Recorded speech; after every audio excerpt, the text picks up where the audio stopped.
এইটা নিয়ে যে এতগুলো নিউজ হয়েছে বা এত কিছু হয়েছে, যেহেতু আমি আমার রেস্টুরেন্টের ওই বিষয়টা নিয়ে মানে ইনভলভ ছিলাম, খুব বেশি খুব বিজি ছিলাম। এই নিউজ আসছে কিভাবে আমিও জানি না। আর যখন নিউজ আসছিল তখনকার ঘটনা না, এটা অনেক আগের ঘটনা।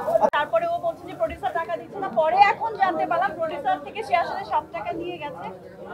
তারপর সব মানে প্রোডাকশনের ম্যাক্সিমাম মানুষকে আসলে সে টাকা পয়সা দেয়নি, আর্টিস্টদেরকে দেয়নি, এরকম কিছু কিছু প্রডিউসারদের কাছে ফোন এসছে।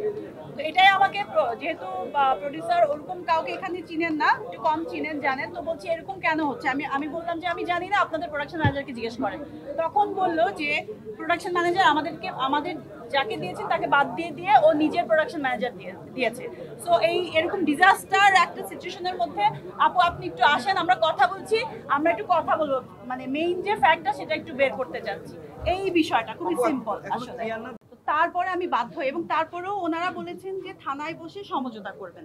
থানার যে যারা আছেন ওনারা 2-3 বার আমাদের ডেকেছেন, এবং আমি কিন্তু গেছি, আমার টিমের মানুষজন নিয়ে গেছি। তারা কোনোভাবেই আসলে কোনো একটা কথা স্থির থাকছেন না।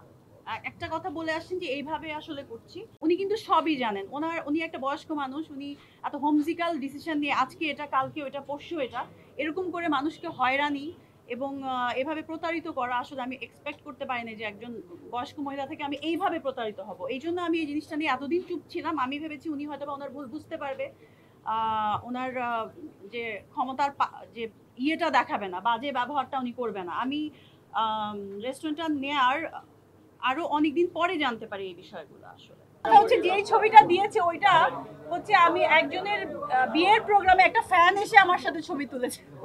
আমি দেখি ওই ছবিটা দিয়ে দিয়েছে যে আমার, হ্যাঁ আমি চিনিও না। পরে আমার কাজিন দেখে বললো যে এটা তো ওই যে সবাই এসে ছবি তুলছিল ওরকম একজন, র্যান্ডম একজন। পলাশের প্রসঙ্গে আরেকটু কথা বলতে পারেন, আমি কিন্তু আমার রেস্টুরেন্টের বিষয়টা সবার কাছে ক্লিয়ার একদম। তো আমি এইটুকু আশা করতে পারি যে আমি একজন চলচ্চিত্রের মানুষ হিসেবে আপনাদের থেকে এইটুকু আশা করতে পারি যে এটার মানে পুরো দমে সাপোর্টটা আমি পাবো। আপু সাপোর্টের ব্যাপার না, আমরা সত্য যেটা আমরা সেই দিকে থাকবো। হ্যাঁ আমার কাছে সব পেপারস আছে, মামলার পেপারস আছে, সবকিছু আছে, আমার সব পেপারস আছে, ওটাতে কোনো সমস্যা নেই। এটা সত্যি অবশ্যই, এটাই আমি জানতে চাচ্ছি। আর কিছু আমি একটা কথা বলি যে আমার এই 13-14 বছরের ফিল্মের ক্যারিয়ারে আমি একদম ছোট থেকে বড় হলাম এখানে, এত ম্যাচুরিটি আসার পর আমার মনে হয় ববি নায়িকা হিসেবে খুব ভদ্র, মেয়ে হিসেবে খুব ভালো, কিন্তু অন্যায়ের বিরুদ্ধে কথা বলতে গেলে প্রবলেম, এটা আমার কাছে জাস্টিফাইড না।